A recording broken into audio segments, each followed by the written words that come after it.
இந்த வீடியோவில் நம்ம எதை பற்றி பார்க்க போகிறோம் அப்படின்னா மைவி3 ஆட்ஸ் பற்றின ஒரு புது தகவல் தாங்க இந்த வீடியோவில் நம்ம பார்க்க போகிறோம். ஏற்கனவே பார்த்தீங்க அப்படின்னா இந்த மைவி3 ஆட்ஸோட கேஸ் போயிட்டு இருந்ததுங்க. ஸோ இதை பற்றின ஒரு புது தகவல் வந்திருக்கு. ஸோ அது என்ன அப்படின்னு தான் இந்த வீடியோவில் நம்ம பார்க்க போகிறோம்.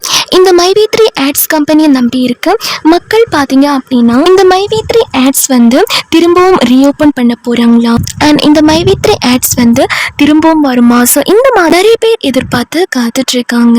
ஸோ இதை பற்றின அப்டேட் தாங்க இந்த வீடியோவில் நம்ம டீட்டெயில்டாக பார்க்க போகிறோம். அண்ட் இந்த ஒரு வீடியோ நம்ம எதுக்காக போஸ்ட் பண்ணுறோம் அப்படின்னா மக்களுக்கு புது புது தகவல் கரெக்டான நேரத்தில் போய் சேர்றதுக்கும் உதவுற விதமாக தான் இந்த வீடியோ போஸ்ட் பண்ணுறோம். ஸோ அதன் மூலயமா மைவி3 ஆட்ஸ் பற்றின என்ன நிலைமையில் இருக்குது அண்ட் இதோட அடுத்த தகவல் என்ன அப்படிங்கிறதையும் உங்களால் தெரிஞ்சுக்க முடியுங்க. இந்த மைவி3 ஆட்ஸோட கேஸ் ஹியரிங் டேட் பார்த்தீங்க அப்படின்னா ஃபர்ஸ்ட் ஜூலை 2 அப்படிங்கிற மாதிரி சொல்லியிருந்தாங்க. பட் ஜூலை 2 இருந்து ஜூலை 7 ஒத்தி வச்சுட்டாங்க. ஜூலை 2 நடந்த ஹியரிங்கில் பார்த்தீங்க அப்படின்னா ஜட்ஜு அவங்க சரியான தரப்பில் வாதாடலை. அண்ட் அது மட்டும் இல்லாமல் அவங்க தரப்பில் இருந்து சரியான பதில் வரல அப்படிங்கிற மாதிரியும் சொல்லியிருந்தாங்க. ஸோ இதனால தாங்க ஜூலை 7 இந்த மைவி3 ஆட்ஸோட கேஸ் ஒத்தி வச்சிருந்தாங்க. ஜூலை 7 முன்னாடி பார்த்தீங்க அப்படின்னா ஜூலை 4 தான் இந்த கேஸோட ஹியரிங் ஒத்தி வச்சிருந்தாங்க. ஜூலை 4 பார்த்தீங்க அப்படின்னா இதற்கான சரியான பதில் இல்லை அப்படின்னு மறுபடியும் இந்த கேஸை ஜூலை 7 ஒத்தி வச்சுட்டாங்க. என்னதான் மைவி3 ஆட்ஸ் எம்டியோட அட்வொகேட் பேசியிருந்தாலும் அரசு தரப்பு வக்கீல் அதை மறுப்பு தெரிவிச்சிருந்தாரு. ஸோ அதனால பார்த்தீங்க அப்படின்னா மறுபடியும் இந்த கேஸை தள்ளுபடி பண்ணாங்க. ஸோ அதனால தாங்க ஜூலை 7 இந்த கேஸ் அடுத்த ஹியரிங்க்கு போயிருக்கு.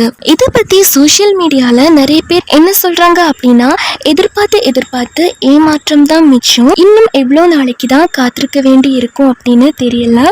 இதுக்கு என்னதான் ஒரு முடிவு? இதற்கான சரியான முடிவு அதிகாரிகள் தான் நல்ல தீர்ப்பு வழங்கி எங்களோட மனக்கவலையை போக்க வேண்டும் அப்படின்ற மாதிரியும் கருத்துக்கள் தெரிவிக்கிறாங்க.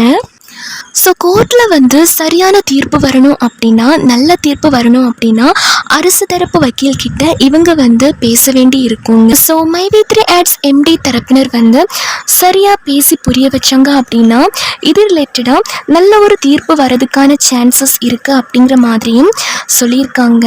இப்போது தமிழ்நாட்டில் மட்டும் இல்லைங்க, அதர் டிஸ்ட்ரிக்டில் இருக்கக்கூடிய பீப்புள்ஸும் இந்த ஒரு கேஸில் நல்ல தீர்ப்பு வராதா அப்படிங்கிற மாதிரி தான் எதிர்பார்த்து வெயிட் பண்ணிட்டு இருக்காங்க. தமிழ்நாடு மட்டும் இல்லாமல் கேரளா, ஆந்திரா இப்படி மைவி3 ஆட்ஸை நம்பி இருந்த எல்லா பேருமே இப்போ இந்த கேஸோட தீர்ப்பு தான் எதிர்பார்த்து காத்துட்ருக்காங்க. அண்ட் ஜூலை 7 பார்த்தீங்க அப்படின்னா இந்த ஒரு கேஸுக்கு நல்ல ஒரு முடிவு வருது, இந்த வழக்குக்கு நல்ல ஒரு முடிவு வந்துச்சு அப்படின்னா இன்னும் சில நாட்களில் இந்த கம்பெனி மறுபடியும் செயல்படும் அப்படின்ற மாதிரியும் ஒரு தகவல் வந்திருக்குங்க. பட் இருந்தாலுமே இந்த மைவி3 ஆட்ஸோட கேஸ் கம்ப்ளீட்டாக க்ளோஸ் ஆகலை. இந்த கேஸ் முடியாமல் தாங்க இருக்குது.